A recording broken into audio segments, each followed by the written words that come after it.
Si Jesus ngayo'y nabuhay, Alleluia. Araw ng kalwalhatian, Alleluia. Siyang sa krus ipinako, Alleluia. Nagtiis ng mailigtas ang tao, Alleluia. Magsiawit at magpuri, Alleluia. Kay Kristong ating Hari, Alleluia. Kamatay ay nagapit, Alleluia. Kasalanan natin ay napawi, Alleluia. Sa ngalan ng Ama, ng Anak at ng Espiritu Santo, Amen. sumainyo ang Panginoon. At sumainyo rin. Mga kapatid, tayo po ay nasa pangatlong linggo na ng panahon ng muling pagkabuhay ng Panginoon. Napakaganda po ng turo at sinabi minsan ni San Agustin that God provides the wind and yet we must raise the sail. Hindi gagalaw ang bangka kung walang hangin. Pero nagbibigay ng hangin ng Diyos. Ang problema, baka hindi mo binubuksan o binubukaka ang iyong layag. Kapatid, pinapaalala sa atin, maririnig natin sa mga pagbasa, na hindi nagkukulang ang Diyos sa kanyang pagbabasbas sa atin. Pero kung tayo ay nakatanggap, naway marunong din naman sana tayong maglingkod. Kaya tayo ay pinupuno, pinapalakas, minamahal ng Diyos para tayo din ay makapagpuno, makapagpalakas at makapagmahal ng ating mga kapwa. Sa mga pagkakataon na kung saan hindi na natin hinintuan, tinitignan ang ating mga problema. Nakalimutan nating hanapin at tignan ang Diyos, nagpupuno, nagbabasbas at nagbebendisyon sa atin. Hilingin natin muli kanyang pagpapatawad para tayo ay makitang karapat-dapat kahit nakakaunti makatanggap sa mga banal na misteryo.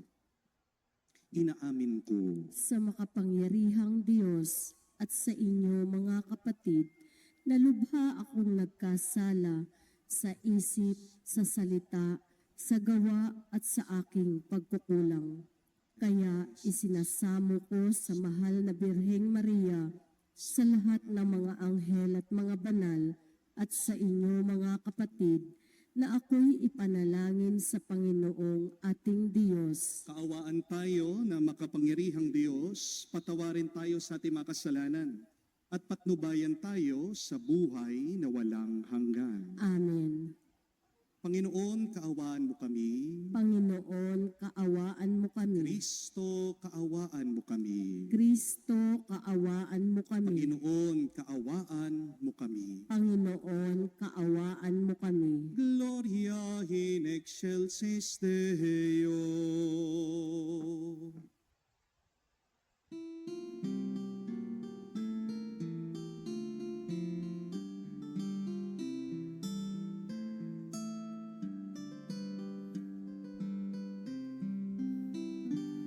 Luwalhati sa Diyos sa kaitaasan, kaloob sa lupa ay kapayapaan. Pinupuri ka't ipinangdarama, sinasamba ka dahil sa dakila mong kalwalhatian. Panginoon naming Diyos, Hari ng langit, Amang makapangyarihan, Panginoong Jesu Kristo, bugtong na anak ng Diyos,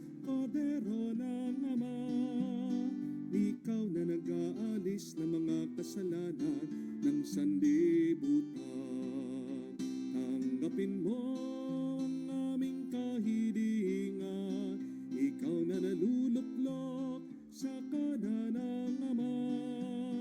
Maawa ka sa amin, ikaw lamang ang banal, Panginoong Jesucristo, kasama ng Espiritu, sa luwalhati ng Ama.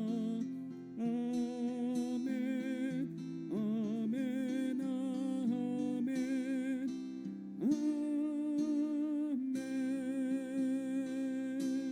Manalangin tayo. Ama naming makapangyarihan, lagi nawang magalak ang iyong sambayanan sa pagkakaroon ng bagong kalooban upang sa kadakilaan dulot ng pag-anib ng iyong angkan, ang araw ng pagkabuhay ay maging pag-asa sa pagdiriwang. Sa pamagitan ni Jesucristo kasama ng Espiritu Santo, magpa sa walang hanggan. Amen.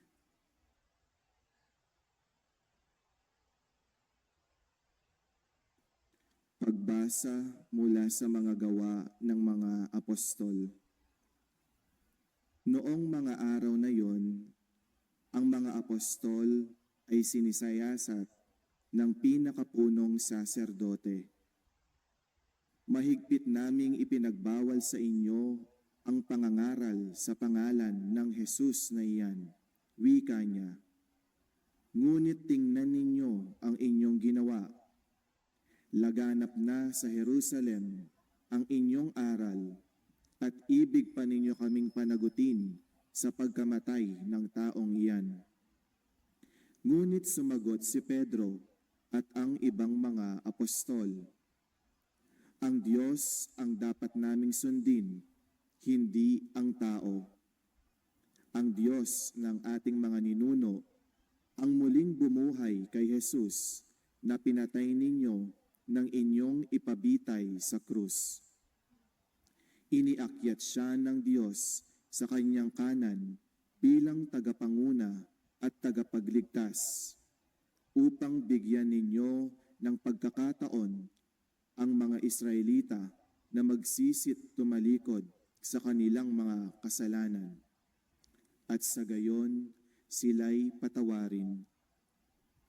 Saksi kami sa mga bagay na ito, kami at ang Espiritu Santo na ipinagkaloob ng Diyos sa mga tumatalima sa Kanya. Pagkatapos pagbawalang mangaral sa pangalan ni Jesus ang mga apostol, sila'y pinalaya.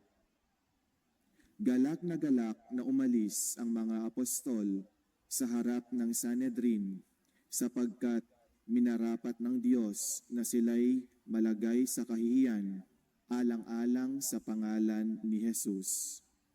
Ang salita ng Diyos. Salamat sa Diyos. Poong sa akin nagligtas, ang dagal mo'y aking galak.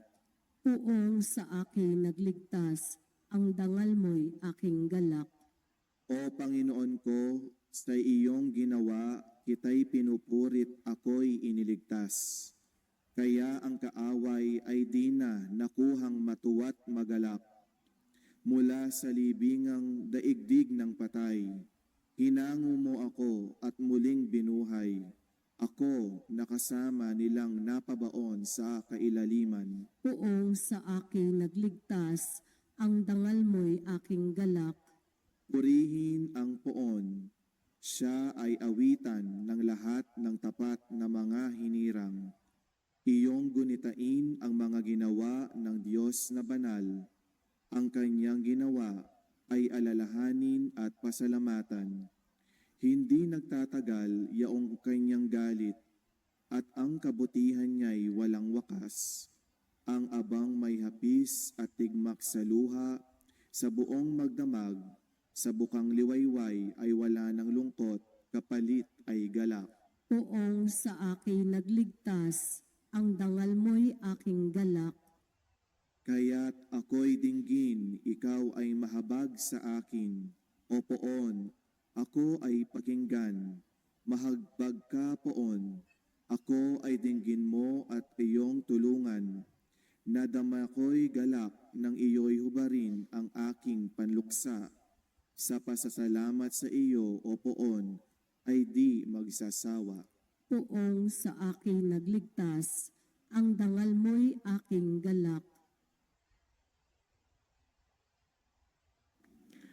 Pagbasa mula sa aklat ng pahayag. Akong si Juan ay tumingin muli at narinig ko ang tinig ng libo-libot laksa-laksang anghel.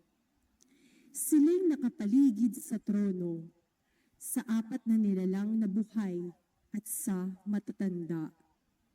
Umaawit sila ng ganito. Ang korderong pinatay ay karapat-dapat na tumanggap ng kapangyarihan, kayamanan, karunungan at kalakasan, papuri, paggalang at pagdakila. At narinig kong nag-aawitan ang mga nilikhang nasa langit, nasa lupa, nasa ilalim ng lupa at nasa dagat. Lahat ng nilikha sa buong sanlibutan. Sa kanya na nakaluklok sa trono at sa kordero. Sumasa kanila ang kapurihan at karangalan, kadakilaan at kapangyarihan magpakailanman. Tumugon ang apat na nilalang na buhay. Amen. At nagpatira pa ang matatanda at nagsisamba. Ang salita ng Diyos. Salamat sa Diyos.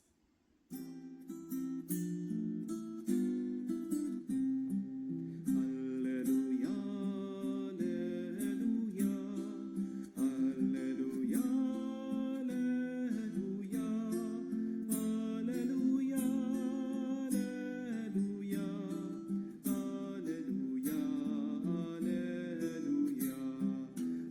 alleluia, alleluia, alleluia, alleluia, alleluia. Si Kristo'y muling nabuhay, kanyang nilikha ang tanan, mga tao'y dinamayan. Aleluya, aleluya. Sumainyo ang Panginoon. At sumainyo rin. Ang mabuting balita ng Panginoon ayon kay San Juan. Papuri sa iyo, Panginoon. Nung panong yun, muling nagpakita si Jesus sa mga alagad sa tabi ng lawa ng Tiberias. Ganito ang pangyayari. Magkakasama sina Simon Pedro, Tomas, ang tinaguriang kambal, Nathaniel na taga Cana, Galilea at mga anak ni Zebedeo at dalawa pang alagad. Sinabi sa kanila ni Simon Pedro, mangingisda ako. Sasama kami, wika nila. Umalis sila at lumulan sa bangka. Subalit walang nahuli ng gabing yon. Nang magbubukang liwayway na, tumayo si Jesus sa pangpang. Subalit hindi siya nakilala ng mga alagad. Sabi niya, mga anak, mayroon ba kayong nahuli? Wala po, tugon nila. Ihulog ninyo ang lambat sa gawing kanan ng bangka at makakahuli kayo, sabi ni Jesus. Inihulog nga nila ang lambat at hindi nila ito mahila sa dami ng huli. Sinabi kay Pedro, ng alagad na minamahal ni Jesus, ang Panginoong yon. Nang marinig ito ni Simon Pedro, siya ay nagsuot ng damit sapagkat hubad siya at tumalon sa tubig. Ang kasama niyang mga alagad ay sumapit sa pangpang, sakay ng munting bangka, hila-hila ang lambat na puno ng mga isda. Hindi sila gaanong kalayuan sa pampang, may 90 metro lamang. Pag-ahon nila sa pangpang ay nakakita sila roon ng baga na may isdang nakaihaw at ilang tinapay. Magdala kayo rito ng ilang isdang nahuli nyo, sabi ni Jesus. Kaya't sumampa sa bangka si Simon Pedro at hinila sa pangpang ang lambat na puno ng malalaking isda. 153 lahat. Hindi napunit ang lambat kahit gaano karami ang isda. Halikayo at mag-almusal tayo, sabi ni Jesus. Isa man sa mga alagad ay walang nangahas magtanong sa kanya kung sino siya, sapagkat alam nila na siya ang Panginoon. Lumapit si Jesus, kinuha ang tinapay at binigay sa kanila. Gayon din ang isda. Ito ang ikatlong pagpapakita ni Jesus sa mga alagad pagkatapos na siya'y muling mabuhay. Mga kapatid, ang mabuting balita ng ating Panginoon. Pinupuri ka namin, Panginoong Heso Kristo. Magandang araw po muli sa inyong lahat at sa ating po mga bisita, welcome po dito sa ating parokya. Pakigreet nyo naman po yung katabi nyo. God is good. Sabihan nyo din po, sobra-sobra. Di nyo po napansin, yung katabi nyo, sobra-sobra ng bilbil niya. Ibig sabihin, mabiyaya kayo. Amen?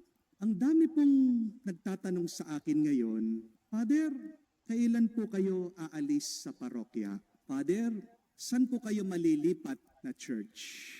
Father, matutuloy pa po ba yung ating online mass kahit na lumipat kayo? Ang sagot po dito, una, sa May 21st po, o May 21, lilipat na po ako, aalis na po ako. 3 linggo na lang po tayo dito po sa ating parokya. Pangalawa, ang aking po lilipatan ay doon po sa parokya ni San Jose. Dito po sa City of San Fernando. Hindi po kayo maliligaw. Hanapin nyo lang po ang Robinson, Pampanga.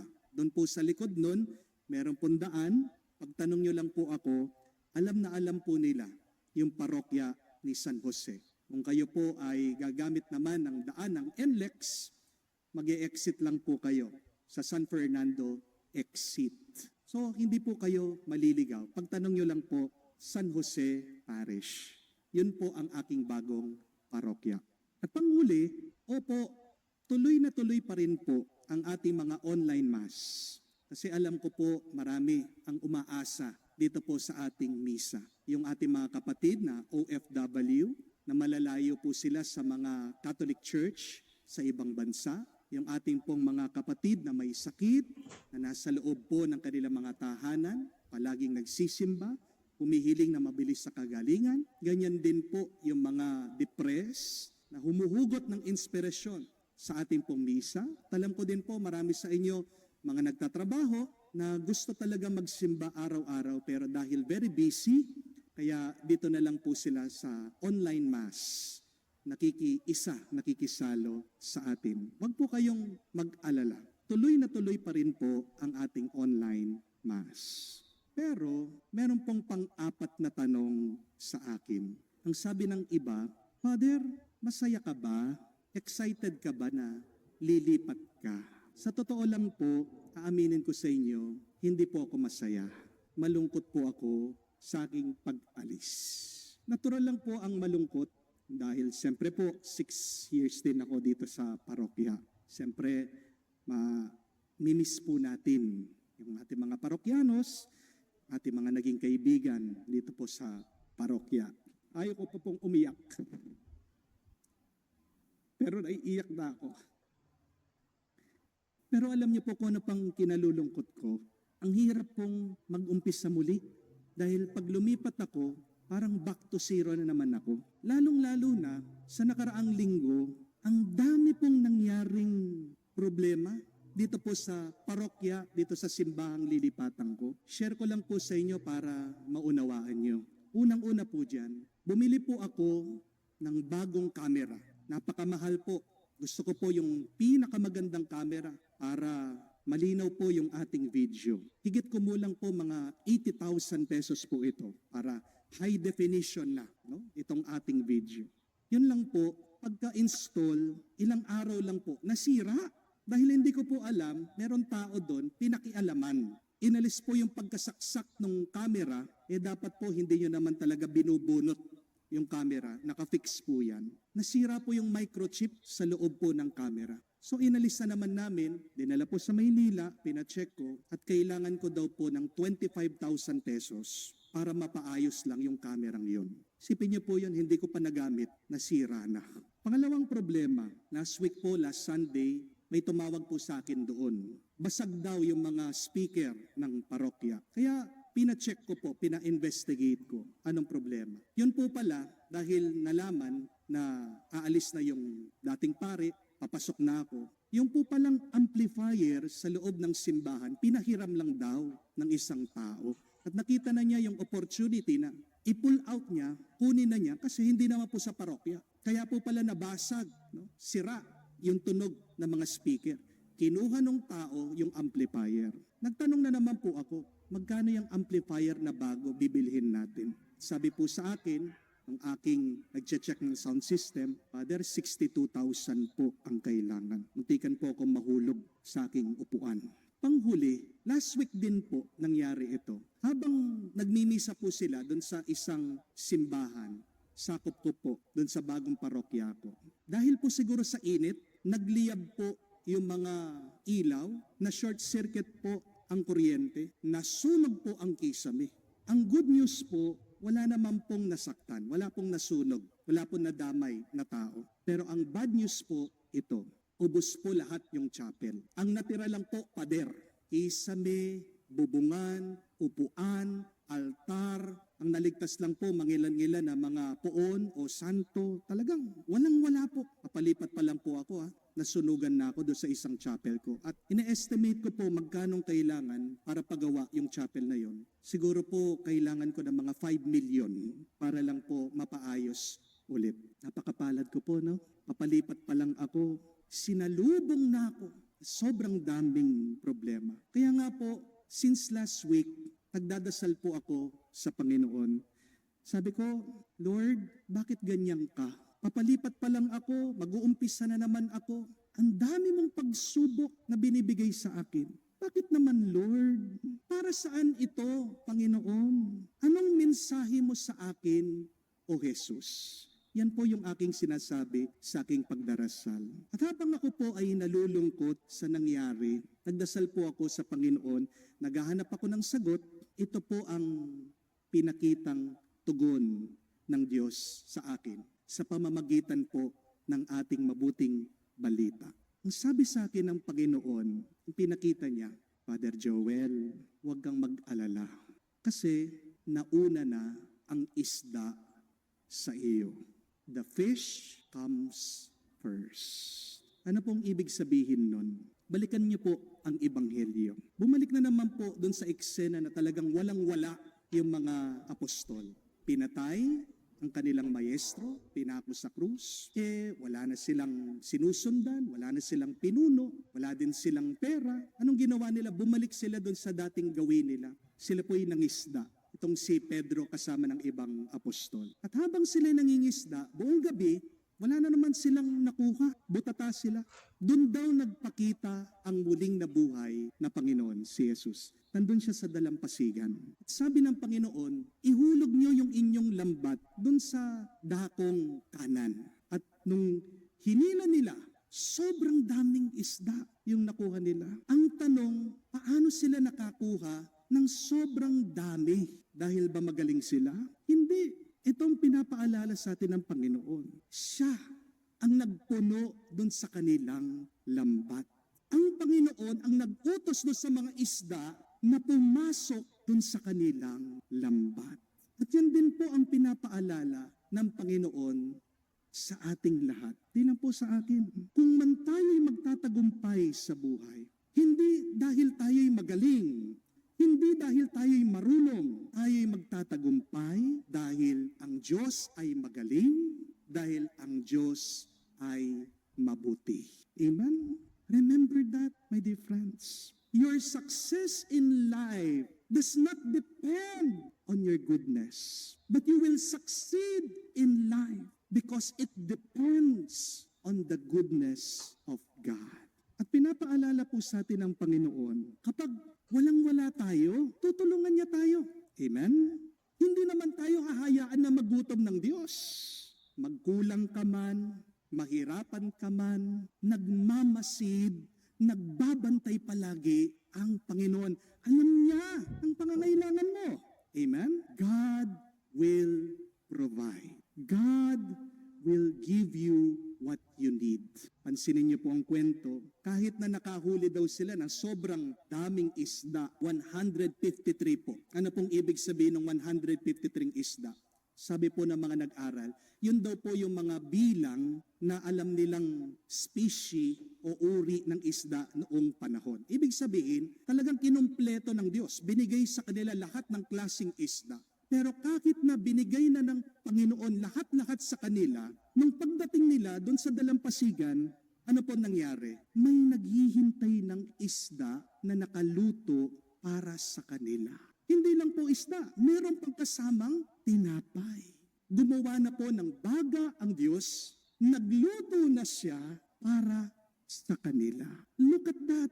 God will provide for your fish. God will give you your need. Kaya nga kahit na pagod ka, kahit na nag-aalala ka, kapatid, hindi mo mauunahan ang pagpapala at bendisyon ng Diyos.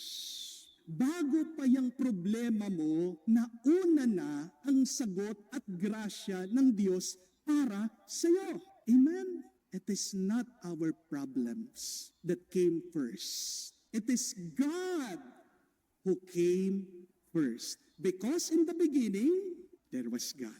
Nung una pa lang, merong Diyos. Kaya alisin mo sa isip mo, yung problema mong yan. Palaging nangunguna ang Diyos sa buhay mo. It is God who blesses us first. At balikan niyo po ang napakagandang kwento sa Genesis din. Pagkatapos daw po nilalang o ginawa ni Yahweh ang tao. Ano pong unang-unang binasbasan ng Diyos at pinagkaloob sa tao? Ano po? Naalala niyo po?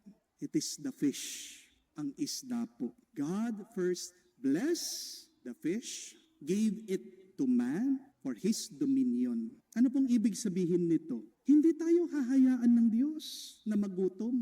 Hindi tayo hahayaan ng Diyos na maghirap. At basahin niyo po, napakaganda ng Isaiah chapter 43, verse 6. Balikan niyo po, buksan niyo po ang Biblia niyo. Basahin niyo po ito, Isaiah chapter 43, verse 6. Pag kayo po ay nag-aalala, pag kayo ay nangangamba, pag kayo ay nalilito, naliligaw na sa buhay. Ang sabi po ito, do not fear, for I have saved you. When you pass through the waters, I will be with you. When you go through the rivers, they will not sweep over you. When you walk through the fire, you will not be burned. The flames will not consume you. Ganda po, no? Ang sinasabi lang sa atin ng Panginoon dito, kahit na gaano karami ang panganib ng buhay, hindi tayo hahayaan na masaktan, masawi, at mapahamak ng Diyos. Kung ang Diyos kaya niyang hatiin ang dagat, di ba, kaya din ibigay ng Diyos sa iyo ang pangangailangan mo. Kung ang Diyos kaya niyang buksan ang mga malalaking ilog, kaya kanyang iligtas, kapatid. Kung nga ang Diyos kaya niyang matalo ang higante, kaya din matalo ng Diyos yung mga problema mo sa buhay. Kung nga ang Diyos, nasara niya, natikom niya ang bibig ng mga leon, kaya din ng Diyos bigyan ng kasagutan yung problema mo. At kung nga ang Diyos muling nabuhay at nagpabuhay ng mga patay, kahit na sabihin mo, baon na baon ka na, dyan sa iyong mga paghihirap, kapatid, bubuhayin at bubuhayin ka din ng Diyos. Amen? Magpakatatag ka. Maging malakas ang loob mo kasi nandyan ang Diyos sa tabi mo. The good news is God blesses our provisions. God gives our needs every day. God is one step ahead of you. Kaya bakit ka matatakot? Bakit ka mangangamba? At totoong-totoo po ang mabuting balitang ito. Kasi naranasan ko po ito sa isang follower natin. Share ko lang po. Since 2023, may nakilala po akong mag-asawa. Nakatira po sila sa Caloocan. At nung pagkatapos ko po na magmisa, in-invite po nila ako sa Manila para magmisa. Tinetext po ako nitong babae, itong misis, papadasal. Kasi talaga pong hirap na hirap po sila financially. Ang sabi po nitong babae, Father, pagdasal mo naman na manalo kami ng loto, kamukha niyo. Sabi ko po sa kanya, ito po yung aking text message. No? Hindi aksidente na nakakaranas tayo ng mga kabiguan sa buhay. Hindi pa natin nakikita ang mabuting plano at ang dahilan ng Diyos. Pero, paniwalaan mo, may magandang bukas na naghihintay para sa iyo. God always provide. Pagkatapos po nito, palagi ko po silang sinasama sa misa, sa aking dasal. At alam niyo po kung ano nangyari? Last week lang pinuntahan po ako dito sa parokya, nitong mag-asawa, nagpapabless.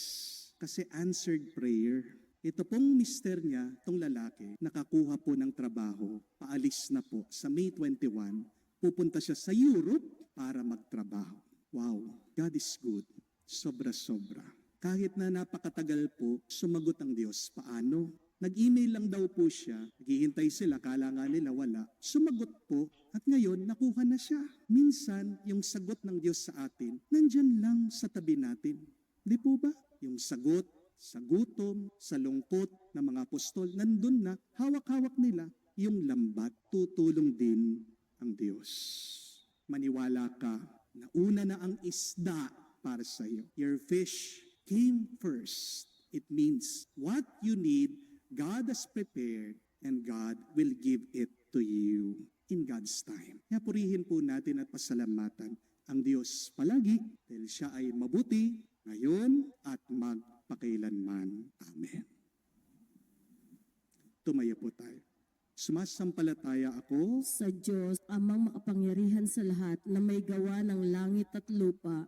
Sumasampalataya ako kay Hesu Kristo, iisang anak ng Diyos, Panginoon nating lahat, nagkatawang tao siya, lalang ng Espiritu Santo, ipinanganak ni Santa Mariang Birhen, ipinagpakasakit ni Poncio Pilato, ipinako sa krus, namatay, inilibing, nanaog sa kinaroroonan ng mga yumao, nang may ikatlong araw, nabuhay na mag-uli, umakyat sa langit, naluluklok sa kanan ng Diyos amang makapangyarihan sa lahat, doon magmumulang paririto at huhukom sa nangabubuhay at nangamatay na tao. Sumasampalataya naman ako sa Diyos Espiritu Santo, sa banal na simbahang katolika, kasamahan ng mga banal, sa kapatawaran ng mga kasalanan, sa pagkabuhay na muli ng nangamatay na tao, at sa buhay na walang hanggan. Amen. tayo ang kawan ni Kristo at siya ang ating dakilang pastol. Sa kanyang pag-ibig sa atin, ihahabilin niya tayo sa pangangalaga ng mga apostol na pinamumunuhan ni Pedro. Bilang pasasalamat dito, tayo'y manalangin at sabihin, Panginoon, dinggin mo kami. Panginoon, dinggin mo kami. Para sa Santo Papa, nakahalili ni San Pedro, nawa patnubayan niya ang kawan ni Kristo sa katalinuhan at pag-ibig ng Panginoon. Manalangin tayo. Panginoon, dinggin mo kami. Para sa lahat ng obispo at ibang pinuno ng simbahan, nawa manatili silang kaisa ng Santo Papa at makipagtulungan sa Kanya alang-alang sa kabutihan ng lahat. Manalangin tayo. Panginoon, dinggin mo kami. Para sa lahat ng Kristiyano, nawa ituring nila ang Santo Papa hindi bilang isang panganib, kundi hinirang ng Diyos para sa pagtataguyod ng pagkakaisa at kabutihan ng buong simbahan. Manalangin tayo. Panginoon, dinggin mo kami. Sa katahimikan po ng ating puso, banggitin natin at sabihin sa Diyos ang ating mga personal na pangangailangan. Panginoong Yesus, salamat sa paghirang mo kay Pedro at sa kanya mga kahalili bilang mga punong pastol ng iyong simbahan. Naway makita at madama namin sa kanila ang iyong pagpapastol na kalingang maghahatid sa amin. Sa iyong pinaghaharian, magpakailanman. Amen.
Manalangin kayo mga kapatid, para ang ating mga paghahain ay kalugdan ng Diyos, amang makapangyarihan.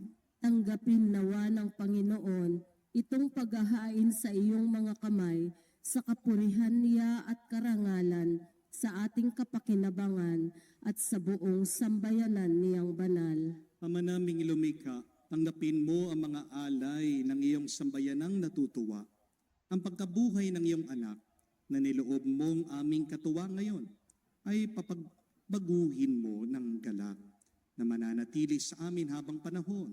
Sa pamagitan niya kasama ng Espiritu Santo, magpa sa walang hanggan. Amen. Sumainyo ang Panginoon. At sumainyo rin. Itaas sa Diyos yung mga puso at diwa. Itinaas na namin sa Panginoon. Pasalamatan natin ang Panginoong ating Diyos. Marapat na siya ay pasalamatan. Ama naming makapangyarihan, tunay nga marapat ikaw ang aming pasalamatan. Ngayon pinagdiriwang ang paghahain ng Mesiyas, ang maamong tupa na tumubos sa aming lahat. Naghahaing walang humpay ang anak mong minamahal upang magkasalo-salo ang tanan sa piging ng iyong buhay. Hindi na mamamatay ang inihain sa krus. Ang sa krus pinako buhay lagi bilang handog. Kaya kaysa na mga anghel ay sisiawit ng papuri sa iyo nang walang humpay sa kalangitan. Kami nagbubunyi sa iyong kadakilaan.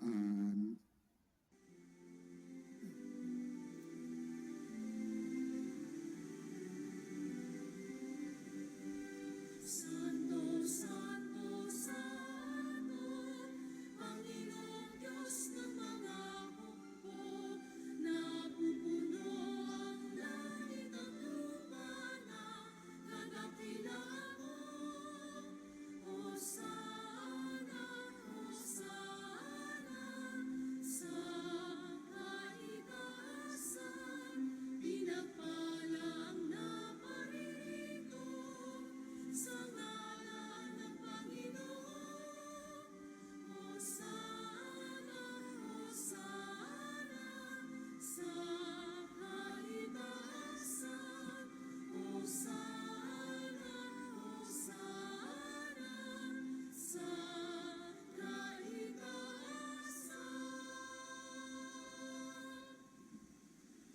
Ama naming banal, ikaw ang bukal ng tanang kabanalan. Kaya't sa pamagitan ng iyong Espiritu, gawin mong banal ang mga kaloob na ito, upang para sa amin maging katawan at dugo ng aming Panginoong Heso Kristo. Bago niya pinagtiis ang kusang loob na maging handog, hinuwa kanyang tinapay, pinasalamatan kanya, pinaghati-hati niya iyon, Inabot sa kanya malagad at sinabi, tanggapin ninyong lahat ito at kanin. Ito ang aking katawan na ihahandog para sa inyo.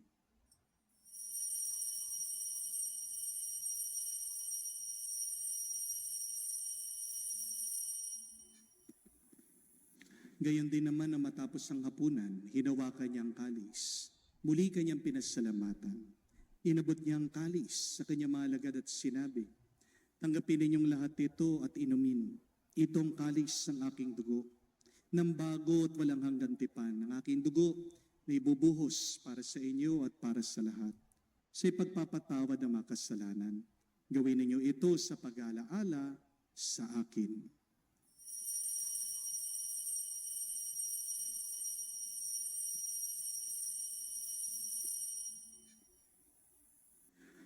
Ang misteryo ng pananampalataya.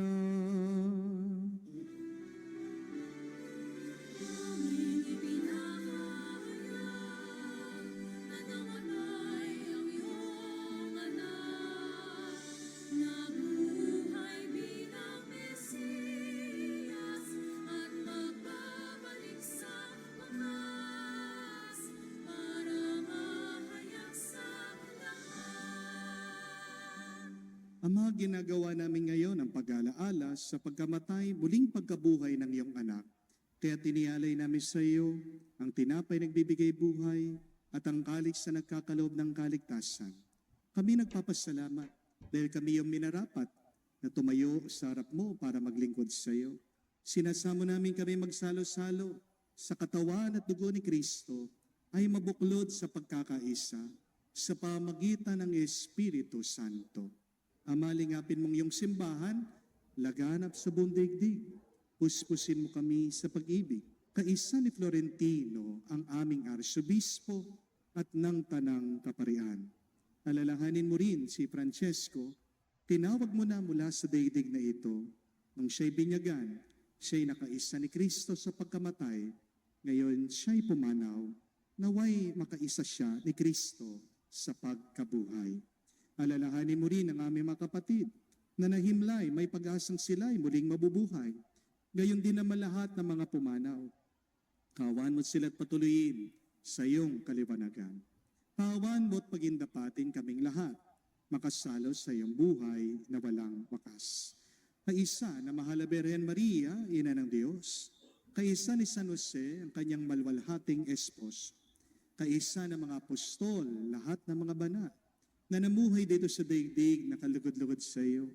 May pagdiwang nawa namin ang pagpupuri sa kararangal mo sa pamagitan ng iyong anak, aming Panginoong Heso Kristo.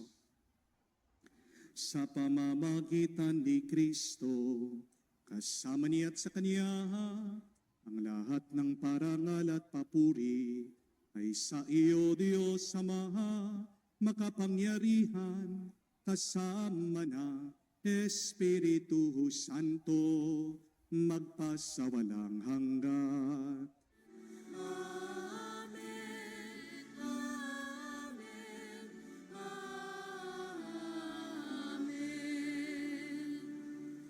Sa nakakagaling na utos sa turo ni Jesus sa Panginoon natin na Diyos, ipahayag natin ang lakas, loob.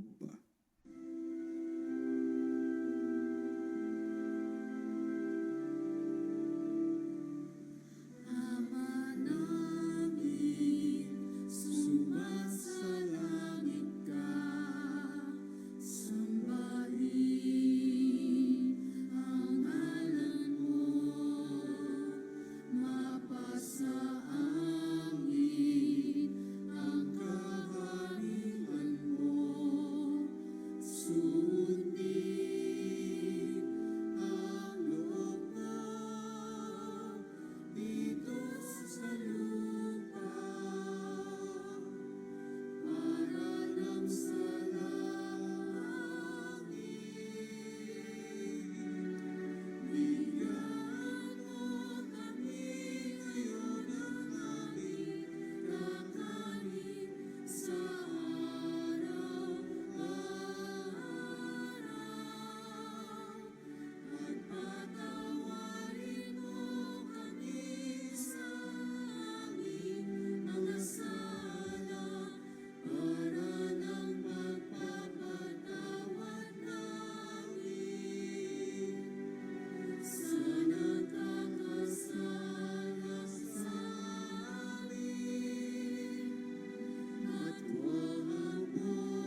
Hinihiling namin kami adya sa lahat na masama, pagkalooban ng kapayapaan na araw-araw, ligtas sa kasalanan, ilayo sa lahat ng kapahamakan, samantalang aming pinanabikan ang dakilang araw ng pagpapahayag ng tagapagligtas naming si Hesu Kristo.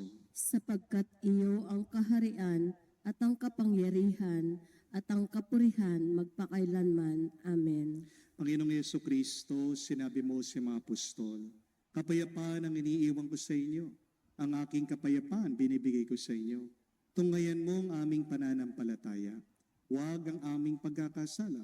Pagkalooban mo kami ng kapayapaan at pagkakaisa ayon sa iyong kalooban.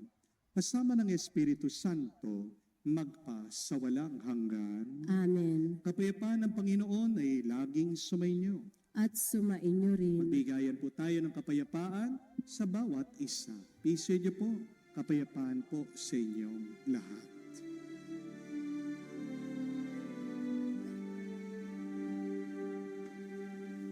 Cordero ng Diyos na nag-aalis ng mga kasalanan ng sanlibutan, maawa ka sa amin. Maawa ka sa amin. Cordero ng Diyos na nag-aalis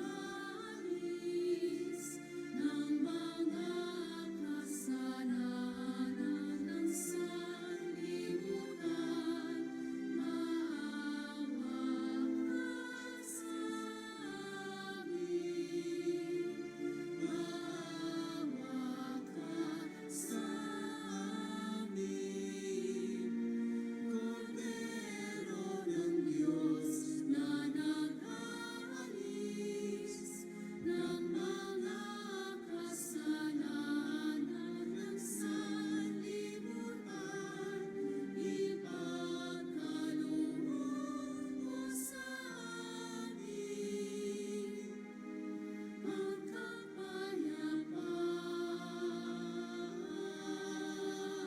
Mga kapatid, naririto ang ating Panginoong Yesu Kristo, ang Kordero ng Diyos. Siya nag-aalis sa mga kasalanan ng sanlibutan. Mapalad tayong lumalapit sa piging ng Kordero. Panginoon, hindi ako karapat-dapat na magpatuloy sa iyo, ngunit sa isang salita mo lamang ay gagaling na ako.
Lumuhod po tayo ngayon para sa panalangin para sa mga may sakit.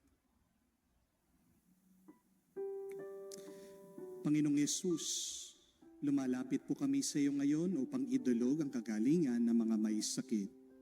Haplusin niyo po sila at pagkalooban ng panibagong lakas upang sila ay muling makapaglingkod sa iyo. Patawaran niyo po sana sila sa kanilang mga kasalanan at pagkalooban din ng kagalingang pangkaluluwa. Sa katahimikan po ng ating puso, banggitin natin ang pangalan ng mga kapatid nating humihiling ng mabilis na kagalingan.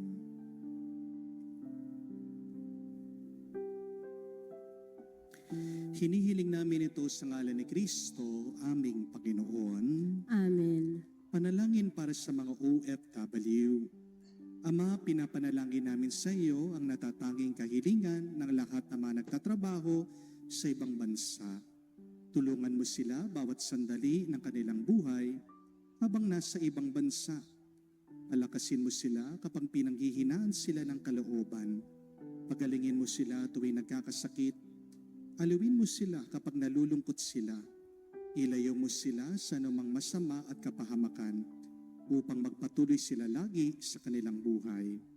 Mapahalagan nawa ng kanilang pamilya ang bawat sakripisyo nila sa ibang bansa upang wag masayang ang kanilang pagpapagal.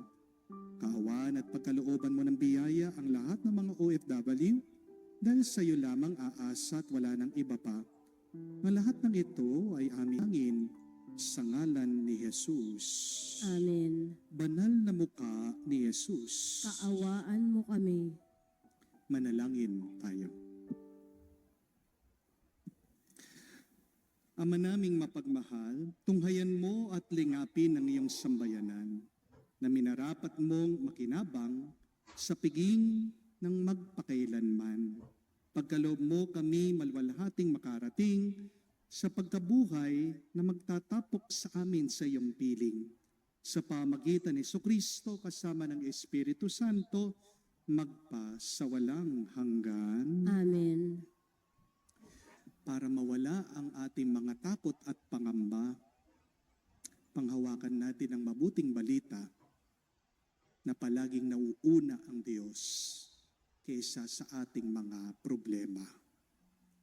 Palaging nauuna ang isda na kanyang hinahanda kahit na meron ka mga iba't ibang pagkukulang sa iyong buhay. Kahit na ikaw ay nahihirapan, kapatid, tandaan niyo po, God always provides. Amen? Kaya nga po, para sa ating assignment ngayon, magpakain naman kayo ng isda sa iba. Huwag lang po kayong mag-ulam ng isda. Pero tignan nyo, yung mga kapitbahay nyo, mga katrabaho nyo, pagdala nyo naman sila ng isda. Kahit anong isda, kahit tuyo lang yan. Masarap po ang tuyo, no? Tinapa. Ano pa? Tilapia. Pero ang isda, sana maalaala mo kung anong ibig sabihin yan. Yan yung unang binasbasan ng Diyos. Ibig sabihin, bago ka pa man nabuhay dito sa mundo, bago man na pinagkatiwala ng Diyos sa iyo, ang kanyang kagustuhan, ang anumang misyon, papakainin ka muna niya. Kaya nga po, ang aking assignment sa inyo, total hindi naman tayo ginugutom ng Diyos. Kayo naman magpabusog sa iba. Baka ikaw yung isda na hinahanda ng Diyos para mabusog ang iba, para matulungan ang iba. Huwag mong iiyakan ang pera, pera lang yan. Kayang-kayang ipagkalubyan ng Diyos. Dahil kung naniniwala tayo na kung uunahin natin ang Diyos, uunahin din niya ang ating pangangailangan at sobra-sobra pa ang ipagkakaloob niya. Amen? Sumayin niyo ang Panginoon. At sumain niyo rin. At kayo'y basbasan ng Diyos, makapangyarihan sa lahat, sa ngalan ng Ama, ng Anak, ng Espiritu Santo. Amen. Ang ating misa ay natapos na. Humayo kayo sa kapayapaan ni Kristo. Salamat sa Diyos.